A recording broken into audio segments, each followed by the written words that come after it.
Hyderabad ECIL cricket గ్రౌండ్లో BLR trust ఆధ్వర్యంలో నిర్వహించిన క్రికెట్ టోర్నమెంటు ఫైనల్ హోరాహోరీగా జరిగింది.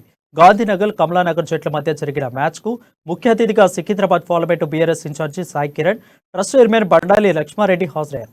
ఫైనల్లో గెలుపొందిన విజేతలకు 50,000 రూపాయలు నగదు బహుమతి, రన్నరప్ 25,000 రూపాయలు అందించారు. సాయి కిరణ్ మాట్లాడుతూ క్రీడలు దేహదారుఢ్యానికి, మానసిక ఉల్లాసానికి ఎంతగానో ఉపయోగపడుతున్నాయన్నారు. యువతను ప్రోత్సహించేందుకు ఉప్పల్ నియోజకవర్గంలోని అన్ని డివిజన్లలో నిర్వహిస్తామని చెప్పారు.